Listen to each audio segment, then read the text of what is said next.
Bonjour les troisièmes. Vous avez donc fait le devoir type brevet sur le CRI, un CRI de Godet. Vous avez fait la réécriture, maintenant on va passer à la dictée.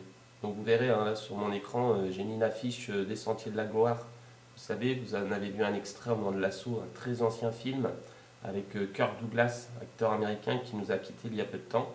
Alors c'est un film qui est resté célèbre notamment parce qu'en France il est resté censuré pendant plusieurs années parce que justement ce film anglais montrait une facette obscure de l'armée française et du coup il a été interdit de diffusion au cinéma pendant des années avant d'être réhabilité quelques années plus tard.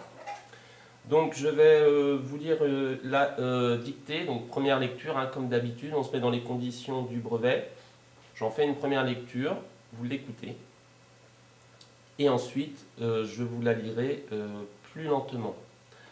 Sachant que je ferai une deuxième lecture un peu plus lente avec la ponctuation, mais je ne ferai pas une lecture comme si on était dans les conditions en classe, puisque de toute façon, comme c'est une vidéo, vous arrêtez tout simplement à chaque fois que je parle et vous allez à votre rythme. C'est aussi ça qui est pratique avec YouTube. Donc cette dictée, elle est extraite d'un livre qui s'appelle À la vie, à la mort, hein, de 1999 de Paul Dubouchet. Et c'est donc extrait d'une nouvelle qui est à l'intérieur de ce livre qui s'appelle Père et Fils. Alors ça raconte quoi?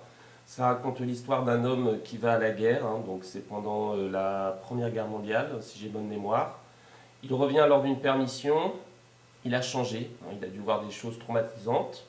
Son fils en a conscience qu'il a changé, mais son fils, au moment où alors son père est en permission, son fils lui aussi est appelé pour aller à la guerre, d'où le titre hein, Père et Fils. Et donc le fils, c'est François, hein, c'est ce personnage-là qu'on a dans le texte que je vais vous lire. C'est parti. La pluie avait cessé, mais un épais brouillard laiteux ajoutait une coloration fantomatique au noir de la nuit.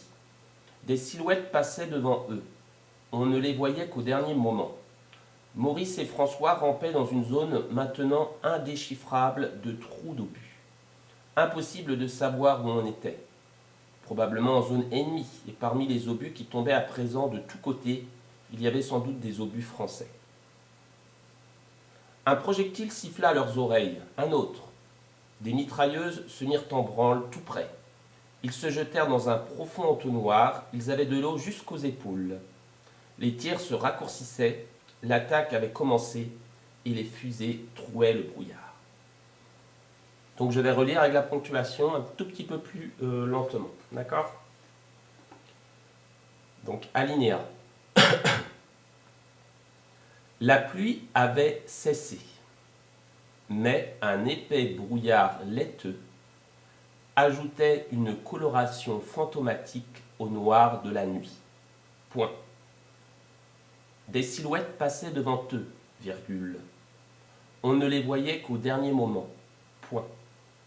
Maurice et François rampaient dans une zone maintenant indéchiffrable de trous d'obus.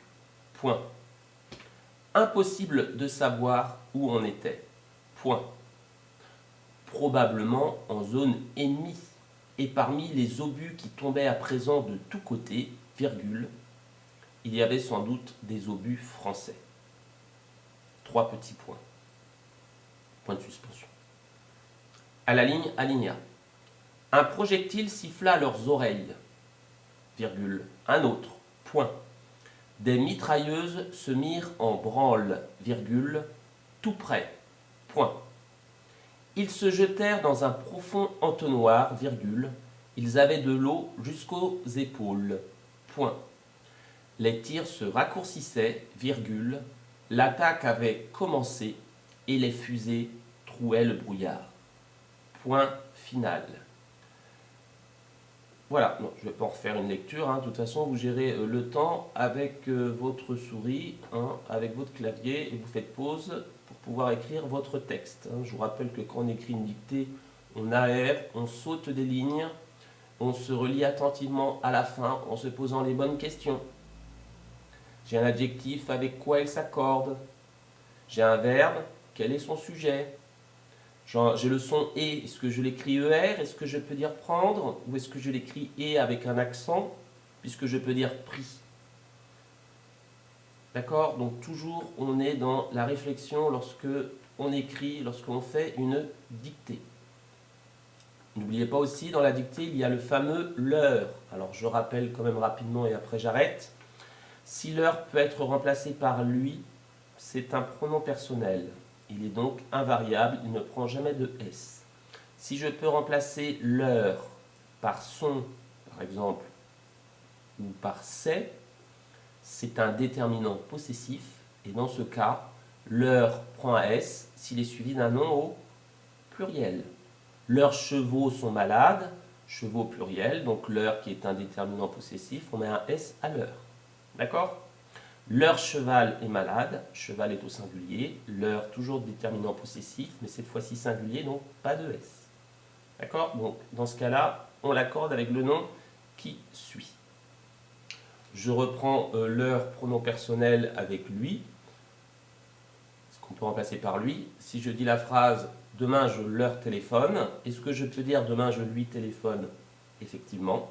Donc là, c'est un pronom personnel, donc il est invariable. Il s'écrit toujours sans S. Voilà.